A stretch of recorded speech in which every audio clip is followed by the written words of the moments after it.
తాకట్టులో ఉన్న బంగారాన్ని విడిపించి ఆ రోజు ఆన్లైన్ రేటుకే మేము కొంటాం. Sharma gold company. So Guruji, ఇప్పుడు మీరు అన్నారు బెట్టింగ్ అని బిఫోర్. ఈ బెట్టింగ్ యాప్స్ వల్ల కూడా చాలామంది జీవితాలు నాశనం అయిపోతున్నాయి. కొంతమంది అయితే సూసైడ్ చేసుకుంటున్నారు. కొంతమంది ప్రాపర్టీస్ అంతా అమ్ముకొని రోడ్డున పడిపోయిన వాళ్ళు కూడా ఉన్నారు. ముఖ్యంగా ఇప్పుడు మీరు అన్నారు సమాజం ఒకవైపు మంచి మార్గంలో ఉంది, ఒకవైపు ఇలాంటివన్నీ రావటం వల్ల సోషల్ మీడియా ఇవన్నీ పెరిగిపోవటం వల్ల చెడు మార్గాన్ని కూడా ఎంచుకున్నారు. అండ్ చెడు మార్గం ఎంచుకోవటం వల్ల ఏంటంటే డబ్బులు తొందరగా సంపాదించేసుకోవచ్చు. డ్రగ్స్, మాదక ద్రవ్యాలు, ఈ బెట్టింగ్ యాప్స్, ఏదో ఒక యాప్ మనం ప్రమోట్ చేసామంటే మనకు 10 లక్షలు 20 లక్షలు ఇచ్చేస్తారు.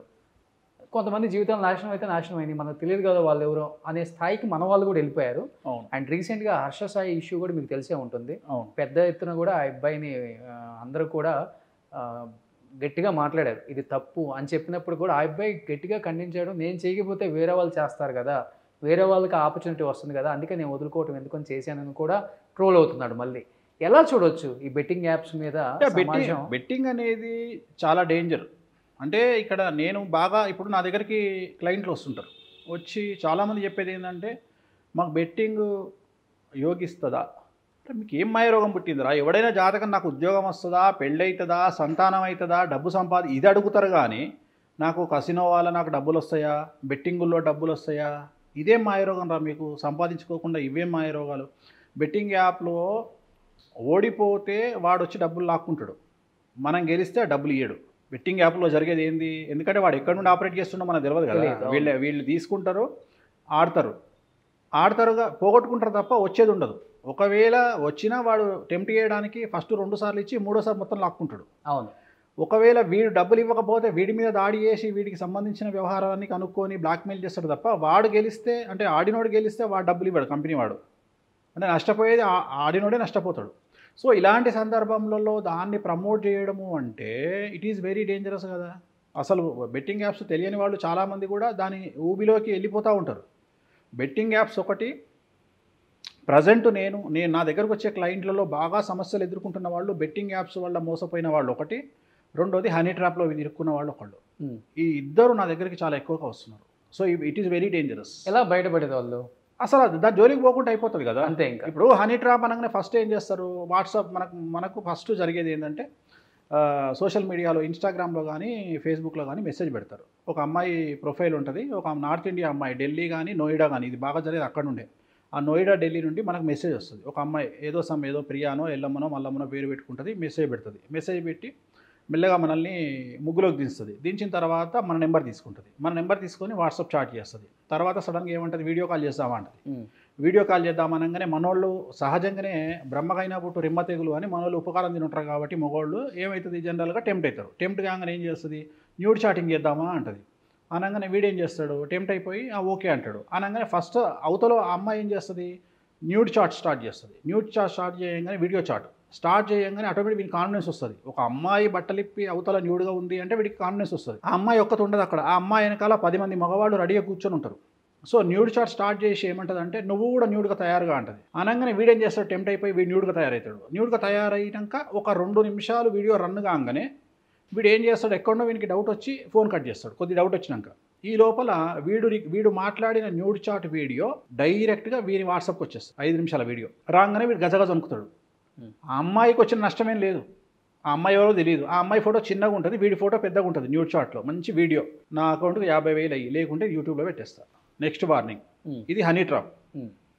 ఇది జరుగుతుంది జనరల్. ఇక ఈ సేమ్ యాస్టీజ్గా ఇంకొకటి ఏంటి అంటే బెట్టింగ్. అంటే బెట్టింగ్ యాప్స్ అనేవి మనకు తెలిసి జరుగుతుంది కదా. మన తెలుగు వాళ్ళు, మన తెలుగు యూట్యూబర్స్, మన తెలుగు ఇన్ఫ్లుయెన్సర్స్ ఒక స్థాయికి వెళ్ళిపోయిన తర్వాత డబ్బు కోసం ఎంచుకున్న ఒక మార్గం అది. వేరే వాడి జీవితం నాశనం అయిపోతుందని ఎవరు చూడలేదు కదా. అదే కానీ అదే ఎంతవరకు కరెక్ట్ నిలబడదు కదా డబ్బు. ఇండైరెక్ట్గానో డైరెక్ట్గానో జనాలందరూ మోసపోతున్నారు. ఇంకోటి ఏంటంటే నేను చేయకపోతే ఇంకోటి చేయడం అనేది కొత్త కాన్సెప్ట్ వచ్చింది. వాస్తవంగా కూడా జరుగుతుంది. ప్రతి ఒక్కళ్ళు బెట్టింగ్ యాప్స్ను ప్రమోట్ చేస్తూ ఉన్నారు. ఎంత అఫీషియల్గా అంటే చివరికి క్రికెట్లో మ్యాచ్లో కూడా బెట్టింగ్ యాప్స్ వస్తున్నాయి. అవును. మరి దీని ఎవరిని మనం తప్పుపట్టాలా, ఎవరిని బెట్టింగ్ యాప్స్ క్రికెట్ చూస్తున్నటువంటి లైవ్ స్ట్రీమింగ్లో వస్తున్నాయంటే మళ్ళీ వాడు కింద చెప్తాడు బెట్టింగ్ యాప్స్ వల్ల ప్రమాదము, మీ డబ్బుకు ప్రమాదము, చూసి ఆడండి అంటాడు. మళ్ళీ కండిషన్ అప్లై. ఇంకేమనాలి ఇంకా? అదే కదా మన ఇండియా చాలా గొప్పది. మన మన మన మన అసలు పద్ధతి మందు బాటిల్ మీద లివర్ ఖరాబ్ అవుతుంది అని రాస్తాడు, సిగరెట్ మీద లంగ్స్ ఖరాబ్ అవుతాయి అని రాస్తాడు. చాలా వెరైటీ ఉంటాయి మన సిస్టమ్స్ అన్ని. గోవాలో కసినో వాడితే ఎవడు పట్టించుకోడు, తెలంగాణలో పేకాట ఆడితే అరెస్ట్ చేస్తారు. చాలా వెరైటీ ఉంటాయి మనవన్నీ. ఇంకా అంతే ఆ జాతకం. ఆ మనిషి దాంట్లోకి ఇరుక్కున్నాడు అంటే అదొక సబ్జెక్టు. మనం అడిగితే ఫ్యూచర్లో ఎందుకు ఈ అలవాట్లైన బెట్టింగ్ యాప్కి ఎందుకు అలవాటు అవుతారు అంటే శుక్రుడు వ్యయంలో ఉండడం కానీ, శుక్రుడితో కేతువు కలిసి ఉండడం కానీ, చంద్రుడితో కేతువు కలిసి ఉండడం కానీ, ఇట్లాంటి వాటి వల్ల 6వ స్థానంలో శుక్రుడు ఉండడం వల్ల కానీ, ఇట్లాంటి వాటి వల్ల బెట్టింగ్ యాప్స్కి అలవాటయ్యి నాశనం చేసుకుంటారు లైఫ్. చెప్పినట్లు ఈ గ్రహస్థితుల వల్ల, ఈ నక్షత్రాల వల్ల కొంతమందికి జీవితంలో పెళ్లి కూడా కాదు. అస్సలు అది వాస్తవమా? 100%. 100%. ఇప్పుడు ఉదాహరణ అమ్మాయిలు అనుకుందాం మనం, బ్రహ్మచారినిగా ఉండిపోతారు. ఎందుకు ఉండిపోతారు అంటే వాళ్ళ జాతకంలో కుజ, శని, శుక్ర, గురువులు వ్యయంలో ఉంటే వాళ్ళకు జీవితాంతం పెళ్లి కాదు. ఓకే, పెళ్లి కాదు. అయినా విడిపోతారా? అసలు పెళ్ళే కాదు. ఓకే, పెళ్ళి కానే కాదు. 100% రాసుకోవచ్చు. ఇంకా వాళ్ళు బ్రహ్మచారినిగానే ఉండిపోతారు. ఇక్కడ పెళ్ళి కాకపోవడానికి కారణం ఏంటంటే వాళ్ళకు కుటుంబ సౌఖ్యం ఉండదు అని ఇక్కడ అర్థం. కుటుంబ సౌఖ్యం in the sense physical relation with husband and relation with children, okay, and relation with అత్త మామ, ఇది ఉండదు. ఎందువల్ల? ఆ జాతక ప్రభావం. గురువు ఒక రకమైనటువంటి యోగాన్ని ఇస్తాడు, అవయోగాన్ని ఇస్తాడు వ్యయంలో ఉండడం వల్ల. శుక్రుడు ఒక రకమైన అవయోగాన్ని ఇస్తాడు, అండ్ కుజుడు ఒక రకమైన అవయోగాన్ని ఇస్తాడు 12వ స్థానంలో ఉండడం వల్ల లగ్నం నుండి. అందువల్ల ఇవి ఏమి ఉండవు వాళ్ళకు. అదే మగవాళ్ళకైతే ఇవే ప్లేస్లో మగవాళ్ళకు ఉంటే ఒక్కొక్కడికి 3 పెళ్ళిళ్ళు 4 పెళ్ళిళ్ళు అవుతాయి. వాడికి కసినో అలవాటు ఉంటుంది, వాడికి అమ్మాయిల అలవాటు ఉంటుంది, వాడికి పేకాట అలవాటు ఉంటుంది. అంటే అదే జెండర్ మారిపోతే రిజల్ట్ మారిపోతుంది. 12వ స్థానంలో ఉంటే ఇంత రివర్స్. మళ్ళీ వానికి ఉండని రోగాలు ఉండవు. అదే ఉదాహరణ రవి కుజులు కలిసి 6వ ఇంట్లోనో 12వ ఇంట్లోనో ఉంటే వాడికి సుఖవ్యాధులు ఉంటాయి. సిఫిలిస్ కానీ, ఎయిడ్స్ కానీ, గనేరియా కానీ ఉండే అవకాశం ఉంటుంది. సో ఒక్కొక్క కాంబినేషన్ ఒక్కొక్క రిజల్ట్ని ఇస్తుంది. ఈ నక్షత్రాలకి ఏమైనా రెమెడీ ఉంటుందా? 100% ఉంటుంది. ఉంటుందా? 100%. ఇప్పుడు ఉదాహరణ ఇప్పుడు మనం ప్రజెంట్ జనరేషన్లో సరే హార్ట్ అటాక్లు వస్తున్నాయి. చాలామంది ఏం మాట్లాడుతున్నారంటే కోవిడ్ తీసుకోవడం వల్ల, అదే టీకా తీసుకోవడం వల్ల అంటున్నారు. వాస్తవంగా వ్యాక్సిన్ తీసుకోవడం వల్ల చచ్చిపోవాలి అంటే 100 కనీసం 50 మంది చచ్చిపోవాలి. అట్లా రావట్లేదుగా. అక్కడో కేసు నమోదవుతుంది. సో ఎవరైతే కార్డియాక్ అరెస్ట్, మీరు అబ్జర్వ్ చేయండి, హార్ట్ స్ట్రోక్ రావడం వేరు, చెస్ట్ పెయిన్ రావడం వేరు, కార్డియాక్ అరెస్ట్ అవ్వడం వేరు. అవును. కానీ ఇప్పుడు జరిగే డెత్లన్నీ కూడా కార్డియాక్ అరెస్ట్ అవుతున్నాయి. అంటే మనిషిని హాస్పిటల్ తీసుకుపోయే లోపు చనిపోతున్నారు. దీనికి ప్రధానమైనటువంటి కారణం ఏంటి అంటే స్ట్రెస్ని కంట్రోల్ చేసుకోలేకపోవడం. మామూలు జనరలైజ్డ్ సమస్య. కానీ ఒరిజినల్ సమస్య ఏంటి అంటే ఎవరి జాతకంలోనైతే రవి శని కలిసి ఉంటారో, రవి అంటే గుండె కారకుడు, రవి అంటే కళ్ళ కారకుడు, రవి అంటే తండ్రి కారకుడు, రవి అంటే కడుపు కారకుడు. సో ఎవరి జాతకంలోనైతే రవి శని కలిసి ఉంటాడో, ఎవరి జాతకంలోనైతే రవి రాహు కలిసి ఉంటాడో, లేదా 6వ స్థానంలో 12వ స్థానంలో రవి ఉంటాడో వాళ్లకు కార్డియాక్ అరెస్ట్ అయ్యే అవకాశం ఉంటుంది. సో అందుకనే వాళ్ళు ఏం చేయాలి, 30 సంవత్సరాలు దాటంగానే 2D ఎకో చేయించుకోవాలి, లేదంటే 40 ఏళ్ళు దాటంగానే యాంజియోగ్రామ్ చేయించుకోవాలి.